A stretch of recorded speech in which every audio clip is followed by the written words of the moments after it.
Mariners win 6-2. They improve to 68 and 66 on the season, and they take 2 of 3 against the Tampa Bay Rays. Go over the scoring plays quickly. Tampa Bay gets one in the second on a Josh Lowe homer. Mariners answer back in the second with a Luke Raley sacrifice fly. 1-1 at the end of 2. Fifth inning, the Mariners get 2 two-run homers. Victor Robles homers to left center to score Dylan Moore. And Julio Rodriguez, remember him? He homers to left to score J.P. Crawford. Remember him?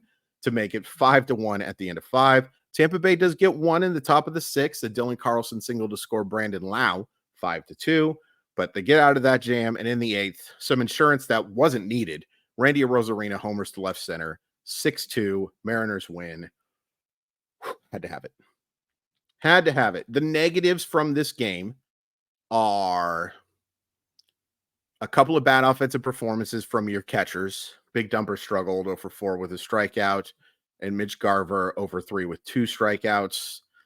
It's hard to be too hard on Big Dumper, and we've probably said all we need to say about Mitch Garver this year.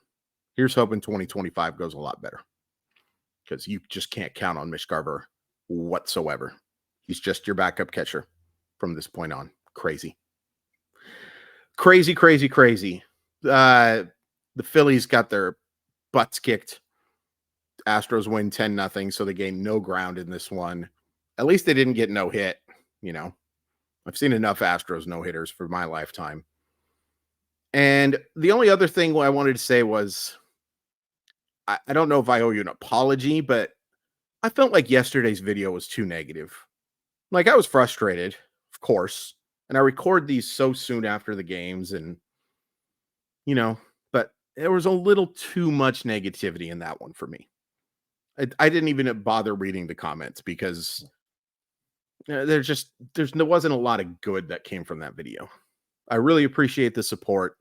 I'm sure you guys left a bunch of insightful stuff, but as I was recording it, I could even tell, boy, this is just a little too much. So I got to do my best to be really positive. And what better way to get into positives than talking about Simply Seattle, the very best in Seattle sports gear. Great stuff for the Mariners, of course, but the Seahawks, the Kraken, the Supersonics, Huskies, Cougars, Storm, Sounders. You can find it all at Simply Seattle. And once you find it all, use code MOLLYWOP15, MOLLYWHOP15, all one word. You put it in at checkout, and it saves you 15% off your order. It's a great deal from great people. There's so much good stuff on that website. I can't recommend it enough. www.simplyseattle.com, but there's a link in the description to make it nice and easy for you. Okay, positives. So Luis Castillo wasn't at his best, but he gave you 5 2/3 innings of 2-run baseball. He gives up the solo homer in the second and then runs into trouble in the 6th. Outside of that, I thought he was pretty good. 5 2/3 innings of 2-run baseball was easily the worst starting performance you got this week, by the way, or in this series, by the way. That's crazy. And that just speaks to how good, obviously, Logan Miller isn't a person. Logan Gilbert and Bryce Miller were. Bryce Gilbert does sound like a tight end prospect, though, doesn't it? And Logan Miller, like a actor or maybe a swimmer. There's a little bit of a swimmer's vibe to Logan Miller. Anyway, they're not real people. But Luis Castillo was really good today. No, I take that back. Luis Castillo was good today. Who was really good was Austin Voth. Boy, escaping that jam. He comes in with a couple runners on, first and third, gets out of that, and then looked fantastic in the 7th inning. And then Colin Snyder bounced back as I expected him to, gets a strikeout, only needs 8 pitches. And Andres Munoz, who, sorry, fantasy guys, you were probably hoping for a save today, but unfortunately, the Randy Arozarena homer takes away that save chance, but he'll look great. After really since that Detroit game, since the home run allowed to Hayward, he's looked much more like Andres Munoz. Very encouraging. Bullpen was fantastic today. 3 1/3 innings, didn't allow a hit, struck out 6. You'll take it. And Castillo was just fine too. Just fine. Offensively, some real positives today. Victor Robles hitting 9th today with the return of J.P. Crawford. Looked great. I don't like him hitting 9th. I don't think that's where he should be hitting. I think the guy hitting 1st and the guy hitting 9th should be traded off. But that's not going to happen. And Victor Robles had a fantastic game. Fantastic. That signing, you cannot say enough good things about it because it was such a no-brainer. Such a no-brainer. And so is the contract extension. Contract extension is a no-brainer as well. I'm so excited to have Victor Robles as part of this team, even if he's their fourth outfielder, even if he's a guy who only plays 110 games and gets like 300 at bats. It's better to have Victor Robles than to not have Victor Robles. The Washington Nationals may disagree with you, but sometimes it just takes time. And it's not like he didn't show stuff. We've talked enough about Victor Robles. I don't want this to be a 20-minute video. Very strong game. Welcome back, JP Crawford. Draws his walk, scores the run. We'll talk about how. You already know how because I did the scoring recap. I would not hit him leadoff right now. I don't think that is the best option for the Seattle Mariners. But they disagree. And great to see he drew a walk. It did make one hard contact play. Probably could have beaten out a double play with a little bit of hustle, but I'm not going to go too cocky about that. I just would hit him ninth. Randy Arozarena. Awesome game. 3 hits, 2 runs scored, the big homer.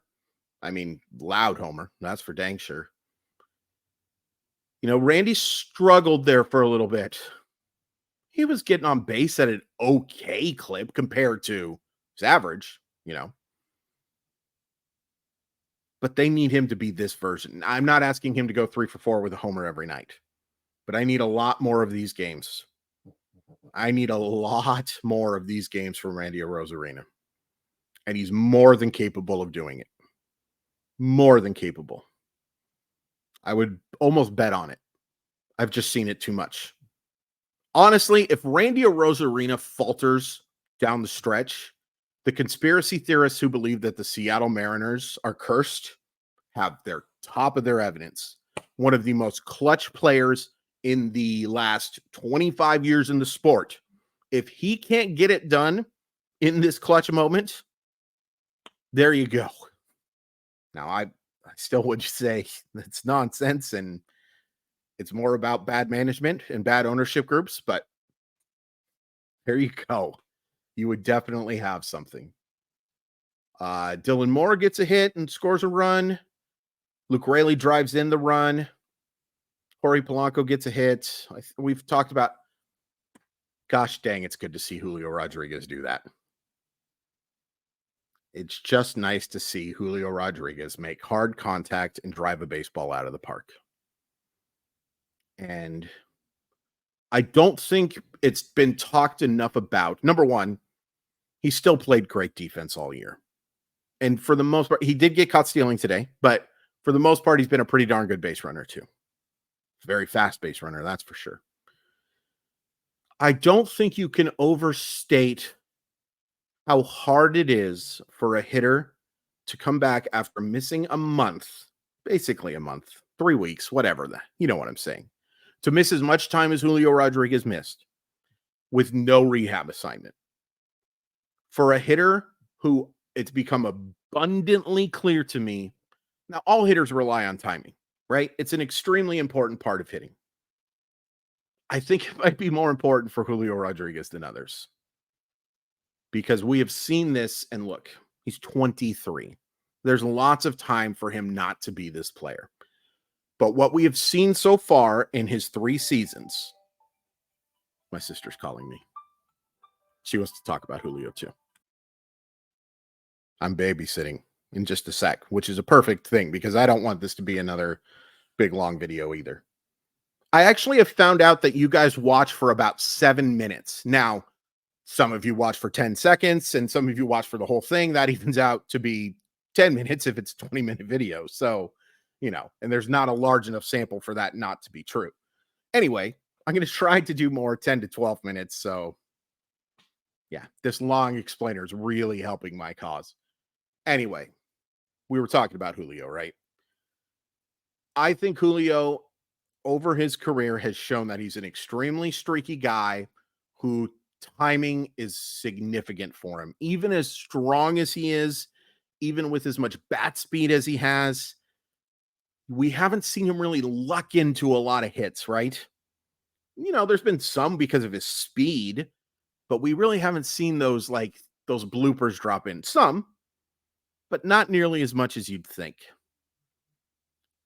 And I think somebody who missed that much time without a minor league rehab assignment, and I still think that was a massive mistake by the Seattle Mariners, whoever's decision it was. Ultimately, it's the Mariners. But Julio, next time, I'm praying that there isn't a next time. If there is a next time, you need the rehab assignment. You have to go on a rehab assignment because it's really hurt the Seattle Mariners. Sure, he's helped with the defense. Sure, he's helped with when he gets on that he can run really, really fast. You got to hit. You are such an important long-term, short-term, medium-term, term part of this organization. And you have to be at your best much more often than you have.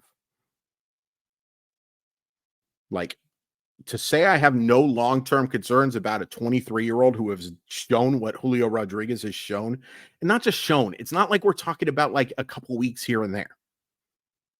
This is a guy that was a legitimate MVP candidate last year. I think he finished 4th.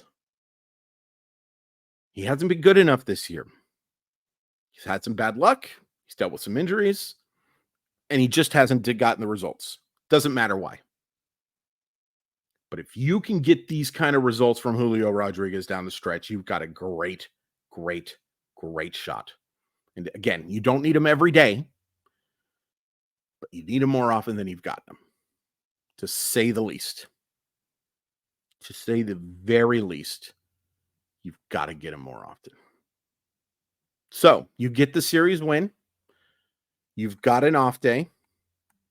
And I believe you've got the Angels next. The team that is giving you way more trouble than it should have. That's right. Yep. 3 against the Angels. George Kirby versus Carson Fulmer. Brian Wu versus Tyler Anderson. Logan Miller versus Johnny Cueto. It's kind of fun. You got to do damage on this road trip, man. You got the Angels, you got the A's, and you've got a St. Louis team that is scuffling. And look, they have 1, 2, 3, 4, 5, 6, 7, 8, 9 series left. And before the start of the Rays series, I said you needed to win 8 of 10 series. Now you got to win 7 of 9. Now you've got to win 7 of 9. And, if you win 6 of 9, you got to get some sweeps. But if you can win 7 of 9 series, if you can play, that means playing 7 games over 500. It's technically more like 8 games over 500 because they have a couple of 4-game series and they have 1 2-game series. But if you can do that, if you can play that 7 games over 500 over these next 28, and I know that's asking a lot. That's 21-7. Well, no, it's not, but you know what I mean. If you can get, it's not even close to 21-7. What the heck are you talking about? If you can win 7 of the next 9 series, I am saying you will be a playoff team. And once you get in with that rotation, see what you can do. Can't look too far ahead and all that crap. The team can't do that. I can. I'm looking ahead right now. 14 minutes. Good Lord. Thank you so much. Please hit like and subscribe. I love you guys so much. Mile Y live chat for Mile Y enthusiasts tomorrow. Really appreciate you showing up. $4.99 to join. Goodbye.